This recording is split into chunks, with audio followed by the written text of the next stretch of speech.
African spirituality is not a religion. It's a way of life. Our ancestors never saw the world as separate pieces. They saw everything connected. Follow me as I show you all the core beliefs in African spirituality. 1. Belief in the supreme source, that is, the Creator. Across Africa, people acknowledge a supreme being who is the ultimate source of life. But unlike Western religion, this Creator is not a distant judge. The Creator is the very breath in the wind, the rhythm of the drum, and the fertility of the soil. 2. Reverence for ancestors. In African spirituality, we believe that our ancestors are not dead. They are living forces who guide, protect, and correct us. They are the bridge between humans and the Creator, teaching us that we never walk alone. 3. Belief in the interconnectedness of all life. African spirituality says, I am because we are, Ubuntu.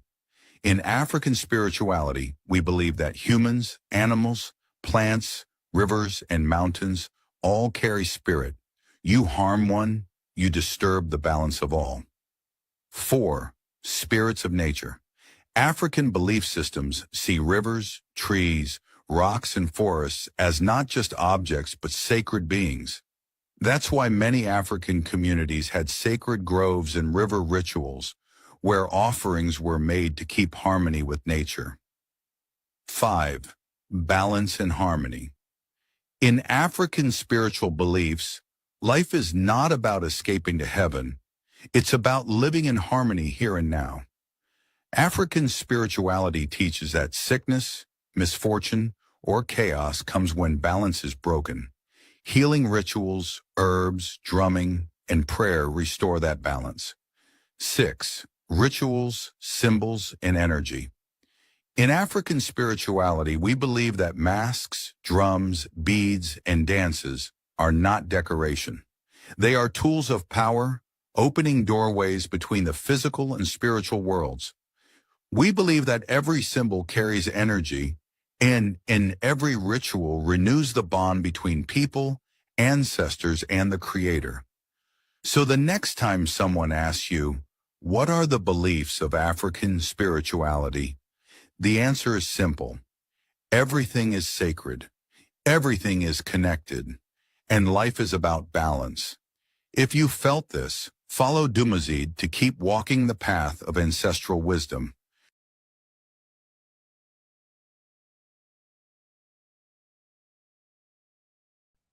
What voodoo means to me is it just kind of connects all the dots. So, in this lifetime, we experience different paths to spirituality, and it's the one practice that encompasses all the paths, in essence, so where a person can feel comfortable to be themselves.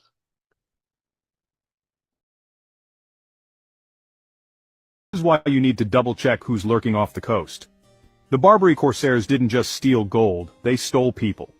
And their legacy still echoes today. So, who exactly were the Barbary Moors? Picture a wild crew of North African Muslim pirates, merchants, and soldiers, Berber, Arab, even some exiled Europeans thrown in for good measure. From Morocco to Libya, they ruled the Mediterranean waves from the 1500s to the 1800s, capturing ships, raiding coastal towns, and, here's the shocker, enslaving up to 1 million white Europeans for sale in North African markets. They were called Moors by terrified white Europeans, but really they were a mashup of cultures and motives, some fighting holy wars, others chasing pure profit. Backed by Ottoman power, they turned places like Algiers and Tunis into pirate HQs. These corsairs were so effective, some white coastal towns in Europe were abandoned for centuries.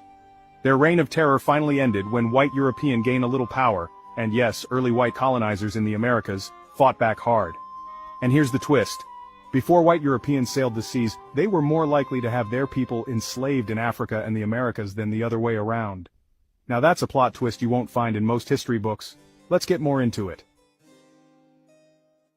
The sea is a cruel mistress, breathing fog onto Europe's coastlines, a shroud for the land, Out in the gloom, something worse than monsters waits men. The horizon is empty, then black sails appear, fast ships built for speed and terror. Xebecs and galleys slice through the waves like sharks. On the shores of Italy, Spain, even Iceland, people watch in dread. Fishermen pull in their nets, faces pale, church bells ring, not for prayer but as a warning. Fear tastes like salt and iron. The villagers know it well. They've heard stories from old men with haunted eyes, raids in the night, screams on the wind. The Barbary corsairs were pirates who dominated the Mediterranean and Caribbean for centuries, feared by sailors and coastal towns. They operated from the Barbary coast, modern Morocco, Algeria, Tunisia, and Libya. The corsairs were a mix of Berbers, Arabs, and even Europeans, united by opportunity, not race or religion. Some Moorish Europeans like John Ward became infamous corsair leaders. Many corsairs were privateers, licensed to attack enemy ships, enriching their powerful city-states. The Barbary corsairs left a legacy of power, fear, and cultural fusion on the high seas. The Barbary corsairs are coming from Algiers, Tunis, Tripoli, not just pirates but white slavers. The prize they seek is you, your family, your entire village. Dread is a cold weight in the gut. Every creak, every shadow could be them. The night is their ally. They move under darkness, oars muffled, ghosts with cutlasses. The sound of their approach, a hull scraping sand, then the thunder of running feet. Doors splinter, torches flare, smoke and blood fill the air. This isn't a battle, it's a harvest. The crop is white human flesh, efficient, brutal, merciless, the nightmare that walked out of the sea. For centuries this terror shapes life on the Mediterranean coast. White people abandon the water, move inland, build walls, raise watchtowers, but the pirates are clever, patient, waiting for a lapse in vigilance. The black sails are a promised chains, loss, a life stolen and sold.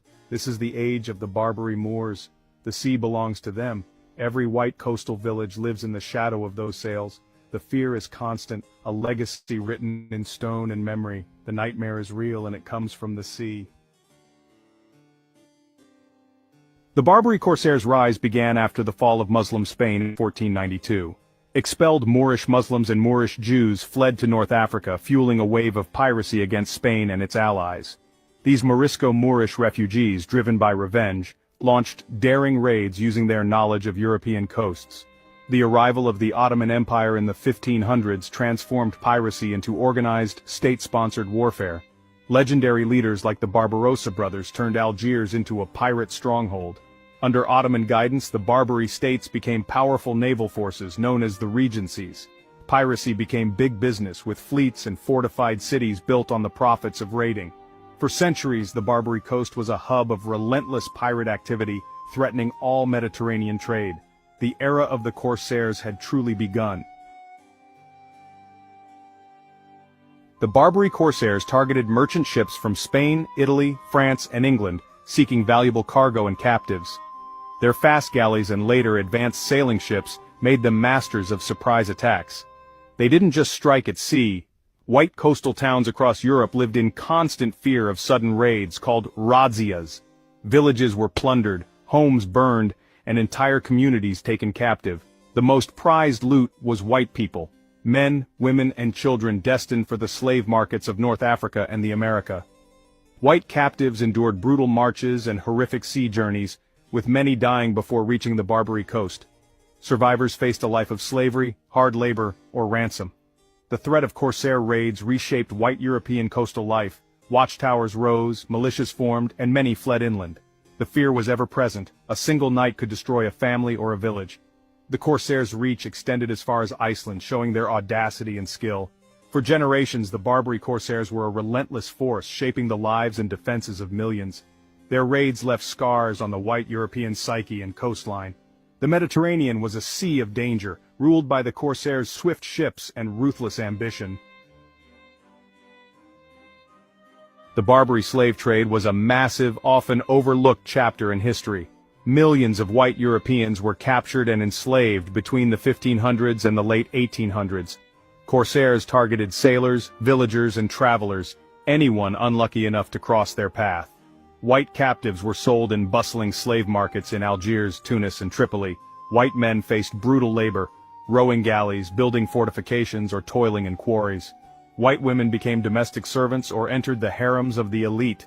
Some white slaves converted to Islam, gaining freedom and sometimes power as corsair captains. Others relied on ransom, with families and religious orders in white Europe raising huge sums for their release. Organizations like the Trinitarians and Mercedarians dedicated themselves to freeing captives. The hope of rescue was slim, and many never saw home again. The white slave trade was the economic backbone of the Barbary states. The suffering and fear it caused echoed across white Europe for centuries. The Barbary slave trade remains a stark reminder of the human cost of piracy and power. This was a business, a ruthless, cold enterprise. The Barbary pirates weren't just thugs, they were entrepreneurs of human misery. Their product? People, specifically white Europeans. White booty was more valuable than gold or spice. A strong man could row a galley, a skilled craftsman could serve a pasha, a beautiful white woman could fetch a king's ransom. Every white captive was currency, a price tag, not a person. In Algiers and Tunis, pale-skinned captives were status symbols, a novelty, a luxury.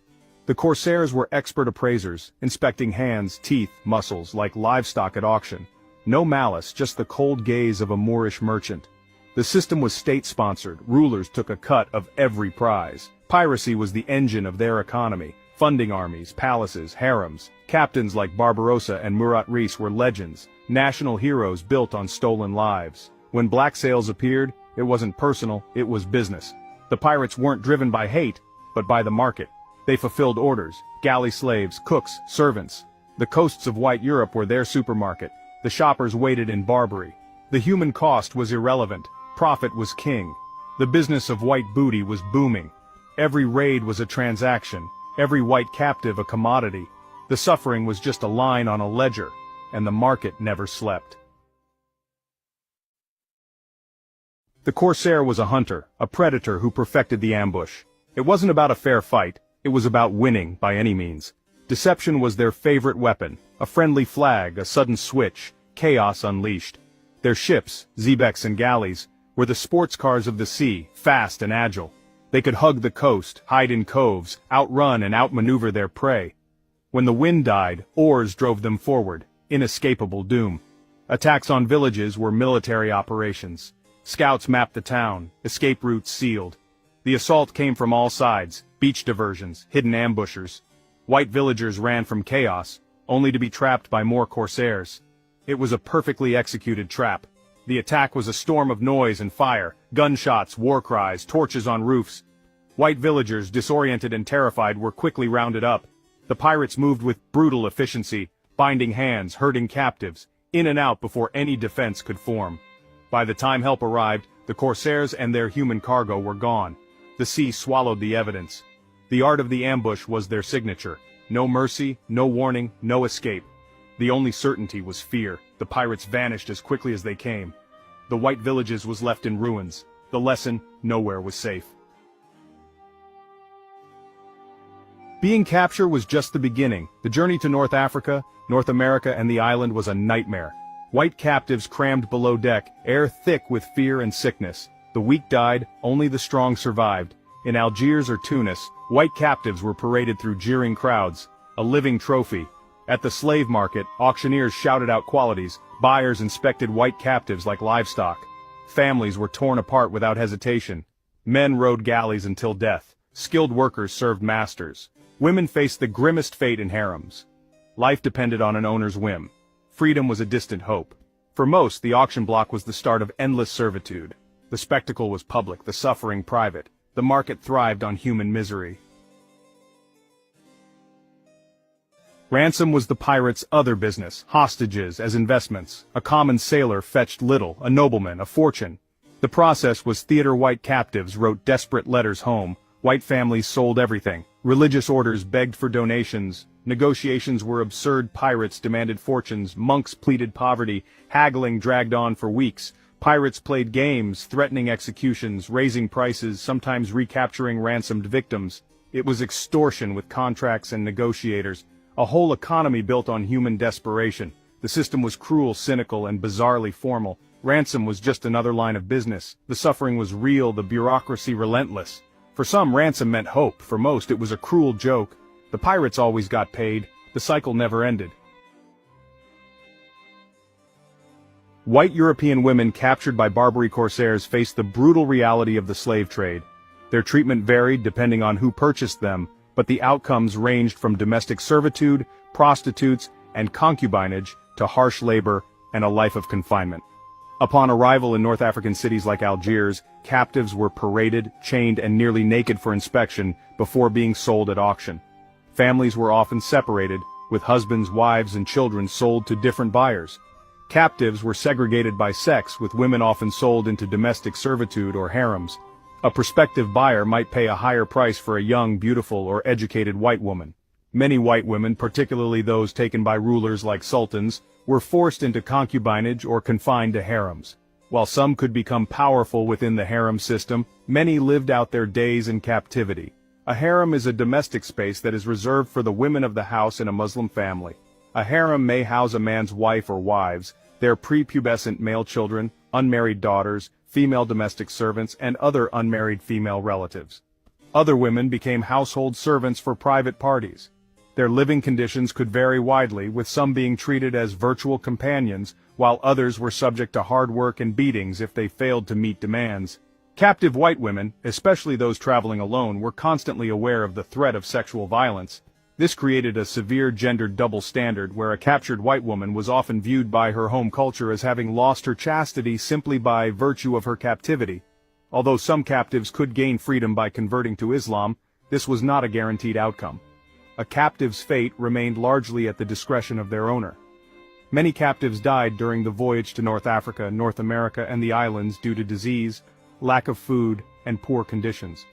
For the wealthy, release could be secured through ransom. However, poor white captives were condemned to slavery unless they converted or were freed. For the few who did manage to return, the transition was challenging. Captivity narratives such as those by Elizabeth Marsh document the difficult realities and the societal scrutiny faced by white female former captives. Some raids became legend, full-blown invasions, not just snatches. In 1627, Murat Reis sailed to Iceland, sacking towns and carrying off hundreds into slavery. An Icelandic pastor's wife sold in Algiers, imagine that journey. In 1631, Baltimore, Ireland, was wiped out in a single night. Over 100 people vanished. The Italian coast suffered too. Ischia lost thousands to Barbarossa in 1544. Gozo, Malta, was emptied by Dragut in 1551, almost the entire population enslaved. These were demographic catastrophes, not just raids. Captains like Barbarossa, Dragut, and Murat Reis were strategists and rulers, not mere criminals. Barbarossa became High Admiral for the Ottoman Sultan, feared from Gibraltar to Venice. Their empires were built on the slave trade's brutal efficiency. Their names inspired terror and awe across Europe. These were architects of an era of fear. Their stories became warnings. No coast was safe. The scale was staggering, the ruthlessness unmatched. Legends grew with every raid. The world watched, helpless. The Corsairs' legacy was written in blood and loss. Their era shaped the map and the nightmares of Europe. Centuries of terror reshaped white southern Europe. White coastlines emptied. White villages became ghost towns. White people fled inland, building homes on hills behind walls. The sea became a source of death, not life. The trauma was cultural, ancestral. Historians estimate up to millions of white Europeans enslaved over 3 centuries. For every captive, dozens grieved, families shattered, children orphaned. White women beauty was a curse. Noble women were prized for harems, their stories lost to history. White Europe built fortresses, watchtowers, and signal networks, smoke by day, fire by night. It was a permanent state of war, a simmering conflict. The Barbary corsairs held white Europe hostage, creating a frontier of fear. The scars remain, etched in stone and memory. The coastline became a graveyard of hope. Here's the twist. Many whites captured by Barbary pirates or fleeing convict systems ended up in America. They knew chains, the lash, the horror of being property. But in the New World they sought power, not empathy. They encountered Native Americans and people of Moorish descent, cultures with their own histories. The newcomers needed someone beneath them to survive. They flipped the script, projecting their trauma onto others, using the system to oppress. Laws reclassified Moors and Indians as colored or black, erasing identities and rights. The term white, once a mark of value in Algiers, became a badge of power in America. The victims became perpetrators, creating a new class of slaves. It was self-preservation by oppression. The irony is staggering. The enslaved became masters. The cycle of suffering continued, just with new victims. History's darkest lessons repeated. No empire lasts forever, not even one of pirates.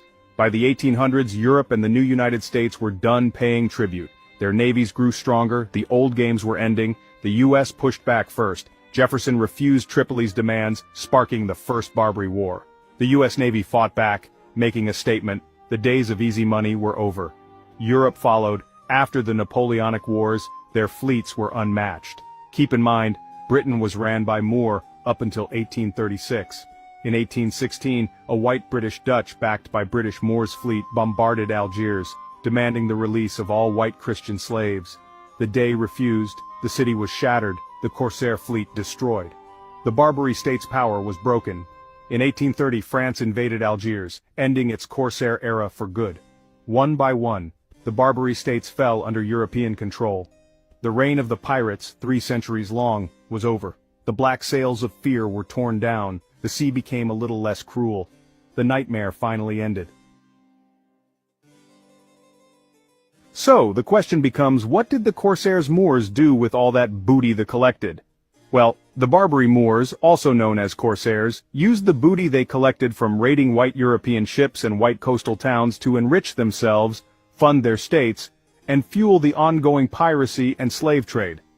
Their operations were a significant economic driver for the semi-independent states of the Barbary Coast in North Africa, which nominally fell under Ottoman rule.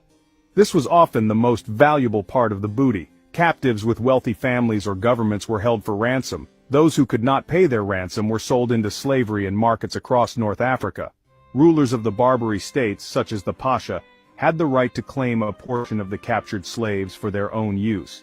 Enslaved white people were often used for hard manual labor, with some forced to row the Corsair galleys. The Barbary Corsairs plundered the cargo of merchant ships, which included valuable goods.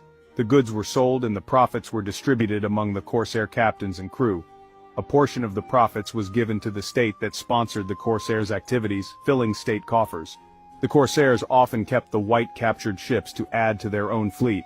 The Barbary states used the revenue from piracy and the slave trade to fund their militaries and governments, including the construction of public buildings. The practice also allowed the Barbary states to collect tribute payments from more powerful white European nations. These payments were made to ensure the pirates would not attack the paying nation's merchant ships, the Barbary piracy business model. Rather than being disorganized outlaws, Barbary piracy was often a state-sponsored enterprise. The governments of Algiers, Tunis, and Tripoli hired captains known as Rais to raid foreign vessels. In exchange for a share of the profits, the Corsairs were allowed to keep the rest of the white people's ship, cargo, and crew. This system provided wealth and power to the Corsairs, and was a significant officially sanctioned source of income for the Barbary states. For centuries, white European nations tried to contain the Barbary Corsairs with treaties, tribute, and occasional military strikes. These efforts rarely lasted. The Corsairs always returned. The late 1700s brought a new player, the United States, whose ships soon fell prey to Barbary piracy. After paying tribute failed, the U.S. launched the First and Second Barbary Wars, proving that force could work. The real turning point came after the Napoleonic Wars, when white European powers united against the Corsairs. In 1816, a massive Anglo-Dutch fleet devastated Algiers, forcing the release of thousands of slaves and ending European enslavement. The Barbary states quickly lost their power and independence. The French conquest of Algeria in 1830 dismantled the last Corsair stronghold. The Mediterranean became safe for trade, and the era of the Barbary Corsairs ended. Their legacy lives on in legend, but their reign of terror was over. The Barbary Corsairs remain a powerful symbol of piracy, resistance, and the shifting tides of history. Their story is a reminder of how empires rise and fall on the waves of the sea.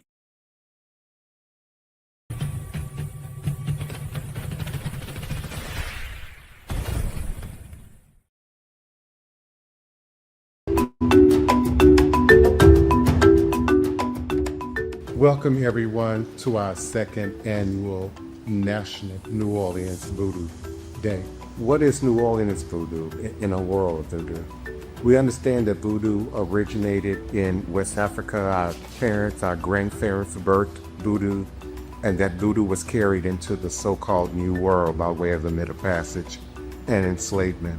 So we now have voodoo in South America, Central America, Haiti, and certainly North America. And I would say voodoo is now worldwide. Our goal and our desire is to show honor and respect to those who came before us and providing a system that allowed for our freedom, that allowed for our liberation, that gave us a way of fighting back and protecting ourselves and moving forward. It is not by accident that New Orleans is looked to as the home of voodoo in this country. By 1840, we had the largest import of slaves through the Mississippi River in this country. And so we are a combination of many people brought out of Africa. Au Bénin aujourd'hui, il y a un travail formidable qui se fait autour du vaudou avec le gouvernement qui est en place, avec les différents projets qui sont en cours, tels que la construction d'un musée international du vaudou, la construction ou reconstruction de plusieurs couvents pour pouvoir tracer une route et le formidable projet que nous appelons les Voodoo Days, installé dans la ville qui est dirigée par celui qui est à ma gauche ici, le Organiser d'Aventure.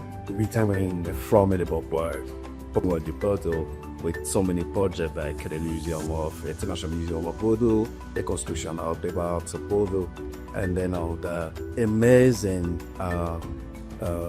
series of Voodoo Days in Wida, which is led by the mayor here.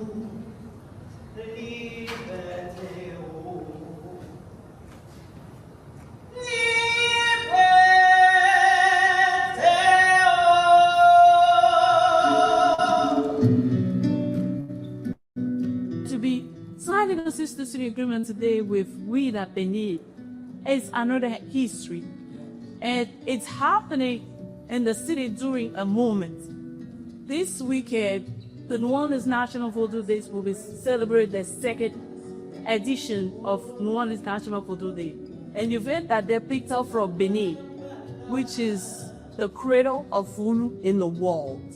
And to be able to have it here today, with the mayor giving that opportunity for people to get together and give that education that we really need, means a lot.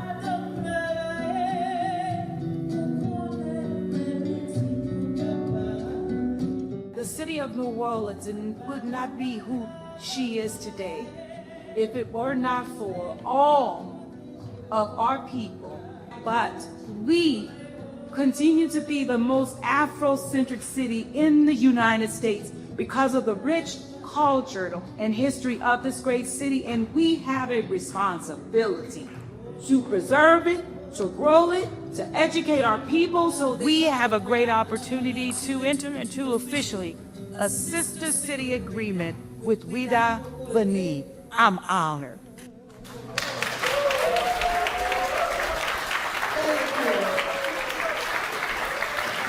Madame le maire, mesdames et messieurs, chers frères et sœurs de la Nouvelle-Orléans, sachez que les portes de Wida vous seront toujours ouvertes. Que ce jumelage soit le socle d'une amitié durable, d'un dialogue permanent et d'un développement partagé. Vive Wida, vive la Nouvelle-Orléans, vive la coopération entre les peuples noirs. Je vous remercie.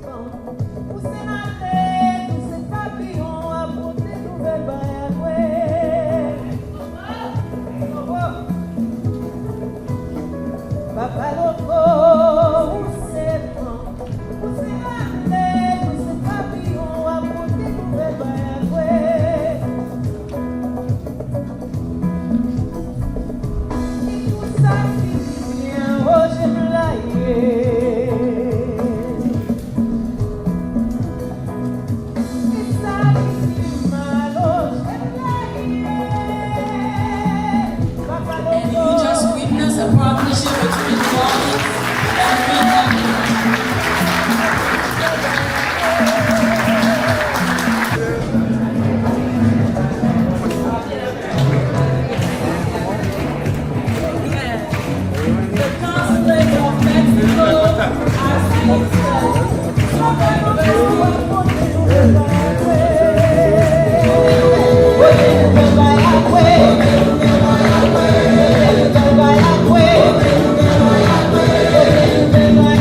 We give thanks and honor to your ori, your crop, your soul.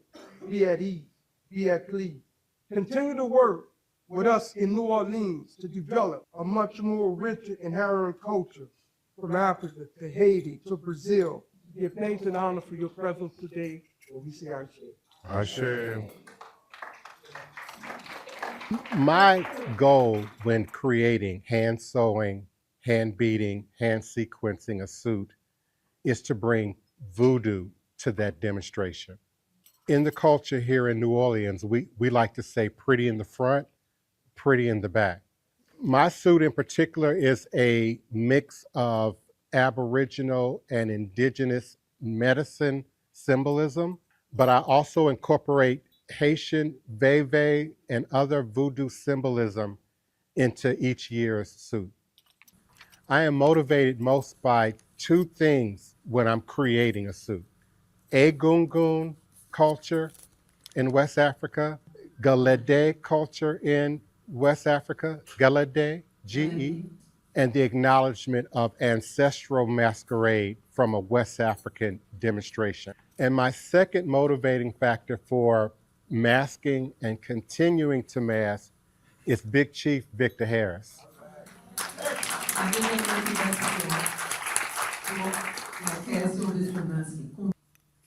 Before I start sewing or making anything on this suit, I go into my ancestors and my elders. My love for this suit has kept me going for 59 years, consistently making suits like that, 59 years consecutively.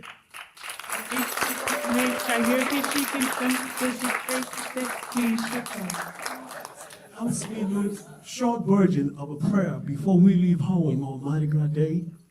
And the prayer goes something like this. Mare Kudipayo.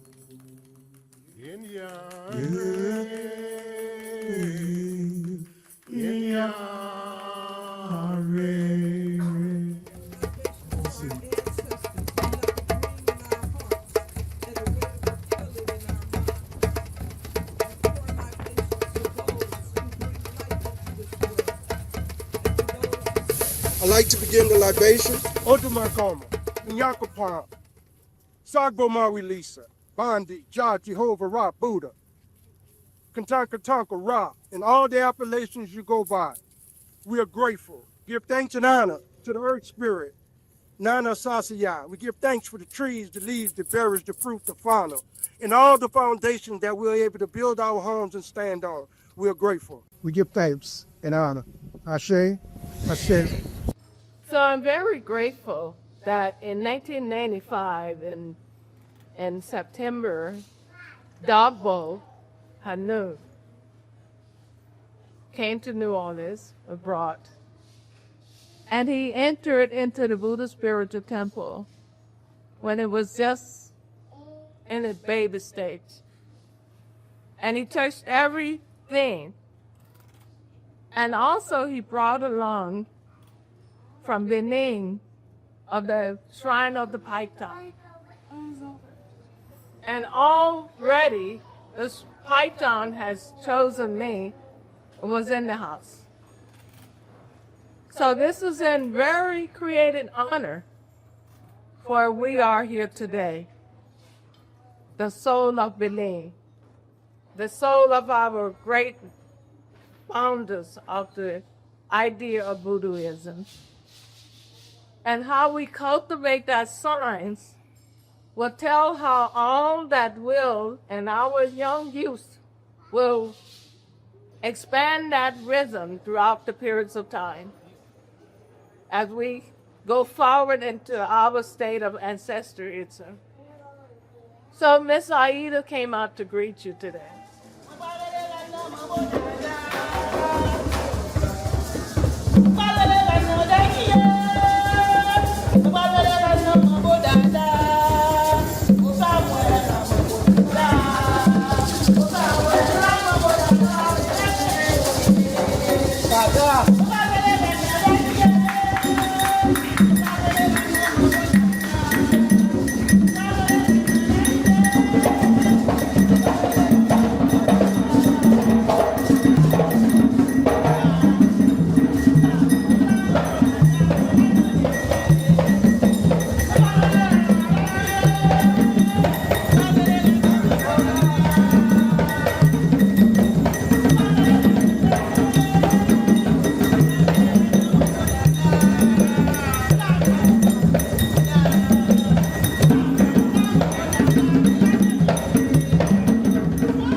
For the freedom that we enjoy.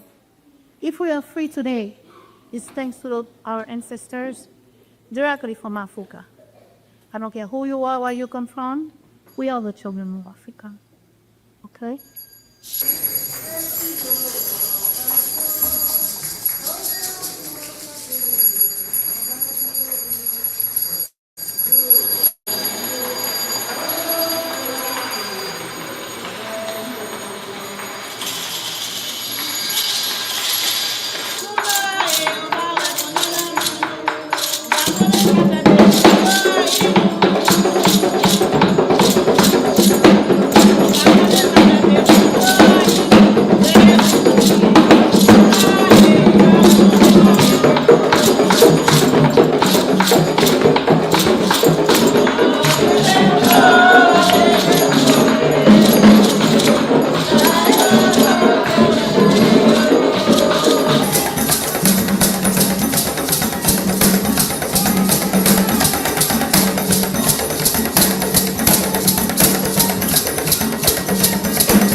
In African spirituality, protection isn't just physical, it's spiritual. Because not every danger wears a face. Some come as energy, envy, or unseen attacks. That's why our ancestors had rituals, charms, and prayers. Not out of fear, but wisdom. We wore anklets, beads, or herbs for shielding against evil. We rubbed special oils. We bathed in sacred water. We marked the doorway with ash or chalk to block negative forces. Some carried juju or grigri, not to harm, but to protect. Before war, birth, or travel, we asked the ancestors to go before us. We tied our faith to the spirits that never sleep. But colonizers called it superstition. Yet they still wear crosses and sprinkle holy water. Ours was just rooted in the soil we came from. Have you ever felt spiritually attacked or protected? Share your experience below. Follow Dumuzid. Your shield is in your roots.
Please, allow me to show you something.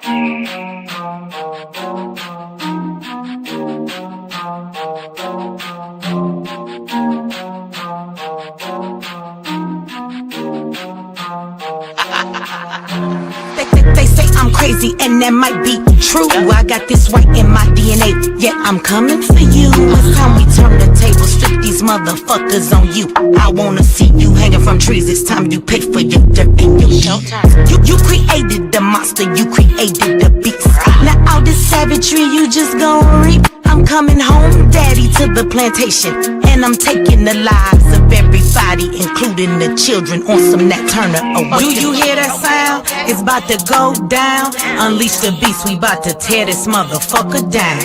Do you hear that sound? It's about to go down. Unleash the beast, we about to tear this motherfucker down. I met my girl Harriet at the gate. If you wanna know how she doing, yeah, she's straight. But she had one question: when we gon' get up? All that talking tough, yeah, we don't walk it tough. She got it locked and loaded, got that piece up on her side. She looked me in my eyes and said, "Meet you ready to ride?" Moving forward, you gotta use both eyes. Watch your front and watch your back. Keep your hands up on your gas. Do you hear that sound? It's about to go down. Unleash the beast, we about to tear this motherfucker down. Do you hear that sound? It's about to go down. Unleash the beast, we about to tear this motherfucker down. He sit at the table, but he don't order no bacon. He greet me in those words, assalamu alaikum. Got them glasses on his face and them waves in his head. He go by the name of Detroit Westside. He looks me in my eye and says, "You only get one try. Know that your biggest opposition will come from the inside." I know you wanna love them all, but don't even try, because they'll smile up in your face while plotting your demise. Do you hear that sound? It's about to go down. Unleash the beast, we about to tear this motherfucker down. Do you hear that sound? It's about to go down. Unleash the beast, we about to tear this motherfucker down.